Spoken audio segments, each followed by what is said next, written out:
Hai guys, selamat datang kembali di Republik Rupiah. Jadi hari ini kita bakal ngomongin tentang setelah kejadian dari jatuhnya si FTX itu, yang mana kita udah bahas banyak banget di video kemarin, udah dari semingguan yang lalu sampai yang hari Rabu pun kemarin bahas dampaknya ke Solana. Sekarang kita mau ngeliat setelah dampaknya hancur, orang-orang pada kerugian, portofolio pada minus, apakah kemudian investor mengambil langkah untuk serok sekarang?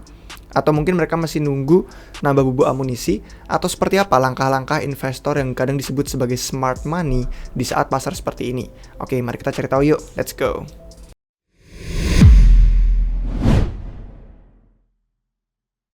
Baik guys, selamat datang kembali di Republik Rupiah. Jadi untuk yang pertama kita ngeliat data langsung dari Glassnode. Jadi Glassnode sendiri ini pun merupakan platform yang menawarkan data-data on-chain bagus. Setiap minggu mereka ngasih kabar minggu lalu tuh kejadiannya ada apa. Yang kali ini ada judulnya The Fall of FTX, keruntuhannya FTX, dan dia melihat beberapa data yang menarik di sini. Salah satunya adalah saldo Bitcoin itu membesar. Artinya kayak banyak volume besar BTC yang keluar dari exchange. Karena kemarin kita ngelihat sentimennya jadi negatif tentang exchange yang terpusat. Orang-orang jadi nggak percaya untuk naruh duit di exchange dan ditarik keluar ke dompet pribadi. Artinya dari sini kita ngelihat bahwa banyak banget dompet dengan kelompok-kelompok yang berbeda. Kalau udah pernah nonton video Republik Rupiah pasti tahu beda-bedanya. Ada yang saldonya kecil, saldonya gede. Dan ini menyebabkan bahkan kelompok yang kayak Shrimp yang punya kurang dari 1 BTC hingga yang Whales yang punya lebih dari 1000 BTC itu meningkat saldo BTC-nya. Meskipun yang saldonya kecil atau saldonya gede, semuanya tambah istilahnya. Semuanya nambah gara-gara FTX hancur dan orang-orang makin percaya dengan yang namanya Bitcoin dan makin percaya dengan aset dipegang di dompet sendiri. Akhirnya mereka withdraw semuanya, ambil keluar dari exchange, dan inilah masuk ke tren akumulasi akhirnya. Orang-orang pada serok BTC di sini. Kalau ngeliat kelompoknya masing-masing ada di sini, cuman kita nggak perlu bahas satu persatu di sana karena ada beberapa data menarik lain. Seperti gimana caranya kita bisa mendapatkan peluang di saat FTX sudah hancur, portofolio minus, pasar sedang koreksi. Peluang apa yang ada saat ini yang bisa kita lakukan biar kita bisa mendapatkan sebuah profit lah istilahnya kalau dibilang. Nah, di sini ada beberapa data menarik. Kalau misalkan saya buka di HP saya, ini ada beberapa catatan yang sudah saya tulis kemarin ketika melakukan beberapa data riset, melakukan beberapa analisis. Yang pertama itu kita lihat ya dari gambar ini aja deh. Dari gambar smart money. Nah, di smart money ini sendiri pun stable coins versus altcoins atau altcoin, semua koin yang berbeda yang bukan stable coin, itu kita bisa ngelihat perbedaannya cukup signifikan dibanding siklus sebelumnya. Jadi di siklus sebelumnya banyak orang ada megang aset Bitcoin, Ethereum, altcoins dan sebagainya macamnya. Tapi kalau misalkan di stablecoins itu ada di kisaran cuman 10%-an. Itu pun paling gede, 10%, 12%, atau bahkan secara relatif biasanya seringnya di angka 5-7%-an. Sedangkan saat ini, di siklus sekarang, di bear market sekarang, banyak yang megang smart money itu di stablecoinnya 33%. 33% itu 3 kali lipatnya lebih gede daripada siklus sebelumnya orang megang stable coins. Artinya apa? Artinya orang-orang tuh pada siap dengan bubuk amunisi mereka. Siap untuk nanti kalau ada kesempatan dan peluang bagus, mereka bakal serok di harga yang pas, yang diskon.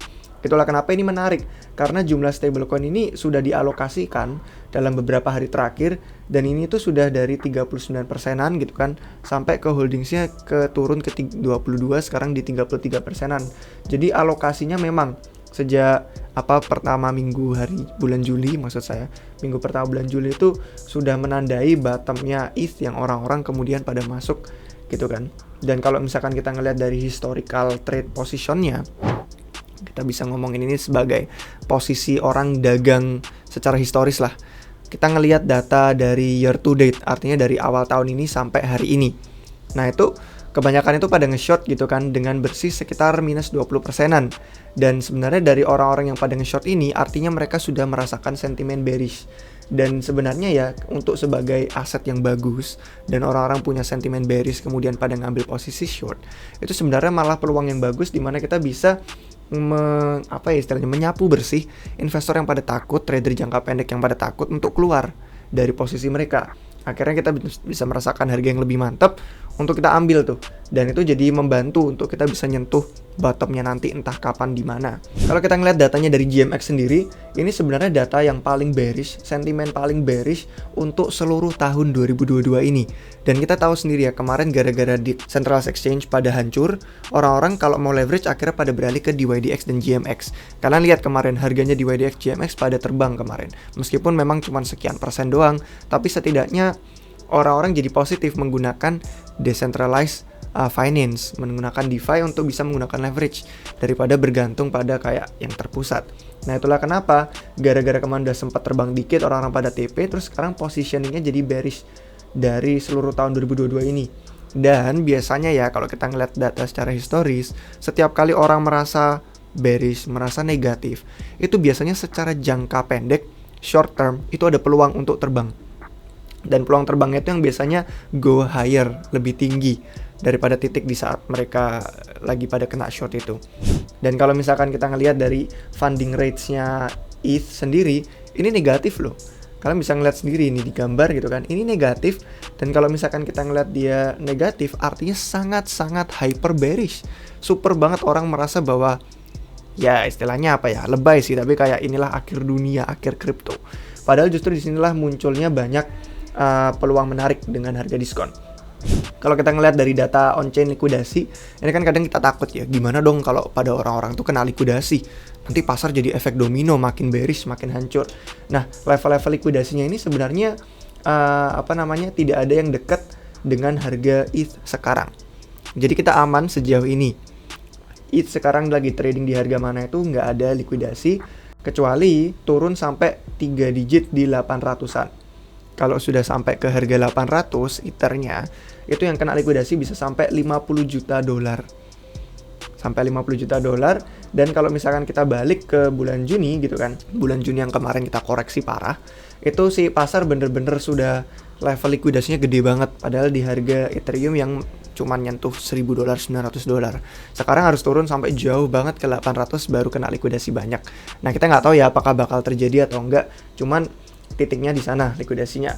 Dan kalau misalkan kita ngeliat dari semua exchange, dari BitMEX, Bybit, Binance, Bitfinex, OKX, ini semua ada posisi-posisi leverage-nya yang kita tuh masih bebas gitu kan untuk melakukan leverage kalau misalkan pada nge-short, kecuali sampai menyentuh harga 1.500 dolar, misalkan nih kita bener-bener naik. Nah, yang pada nge-short itu kena likuidasi di sana.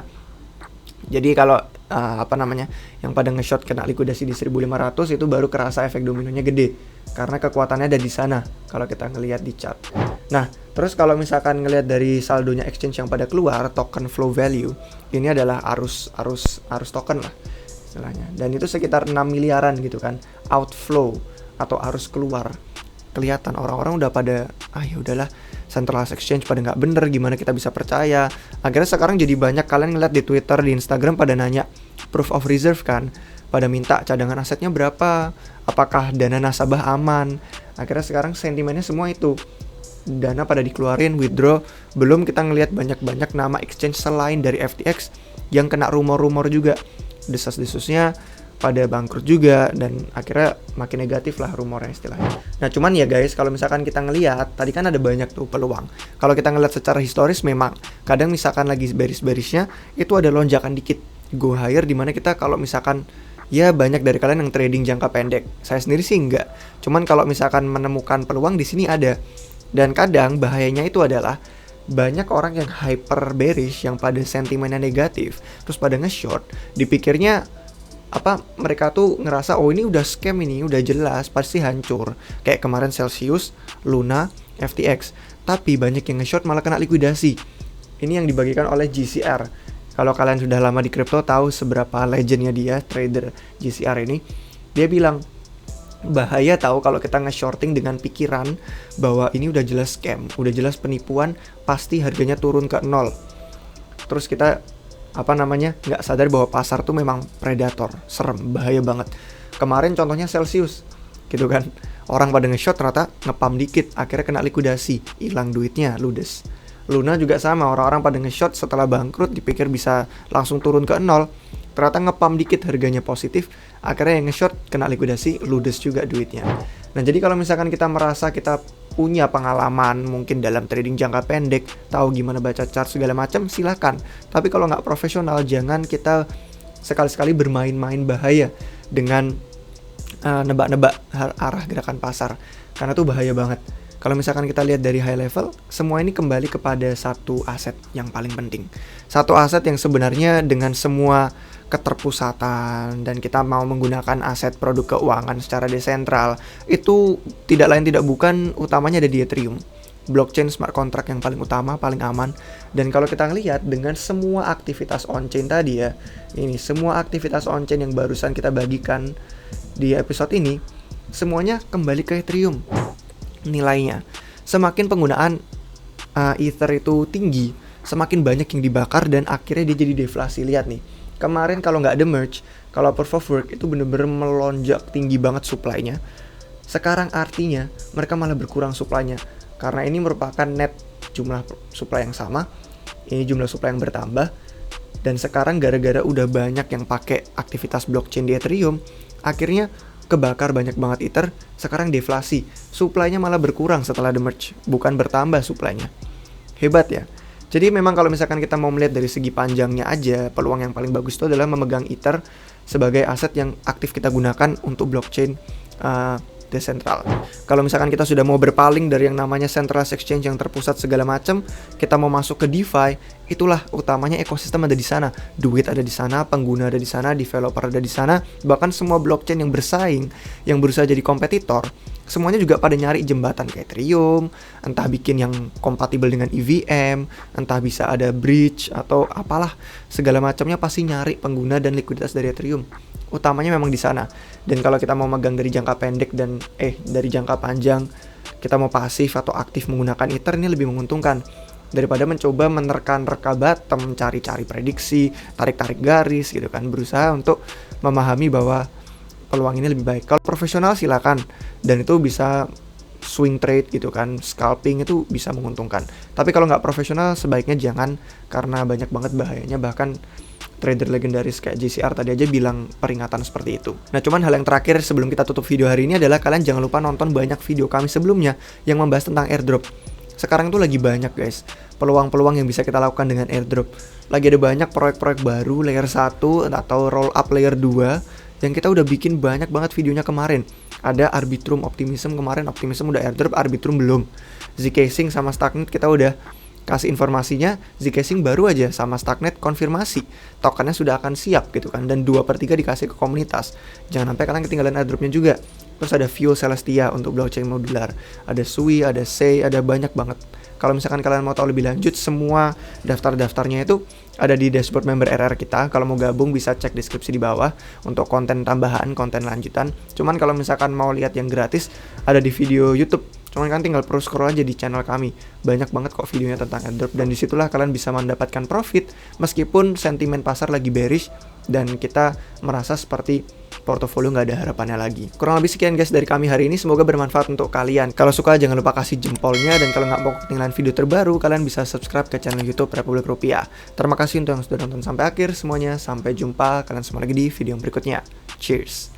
Hai guys, jangan berhenti sekarang. Kalau kalian baru di dunia kripto atau udah berpengalaman tapi masih mau mendalami dunia kripto, kami punya bantuan dan informasi yang bisa kalian temukan dengan menjadi anggota Republik Rupiah. Nah, dengan menjadi anggota RR, kalian akan mendapatkan rangkuman dan komentar pasar, update portofolio tim RR, kemudian riset koin dan token kripto, peluang airdrop, ICO, DeFi, dan NFT, ada video tutorial dan kursus, serta akses ke perpustakaan dan alat riset kami. Nah, kalian dapat menemukan semua harga dan informasi untuk link pendaftaran di deskripsi video di bawah ini.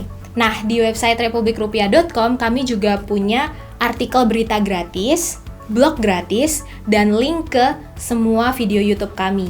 Di sana kalian juga bisa temukan merchandise yang kami jual, yang biasanya dipakai sama David itu. Nah, perlu diingat bahwa setiap konten yang kami buat bertujuan untuk edukasi dan juga hiburan. Jadi buat kalian yang membutuhkan saran investasi maupun nasihat keuangan, silahkan hubungi seseorang penasehat keuangan. Sampai jumpa di episode selanjutnya. Bye!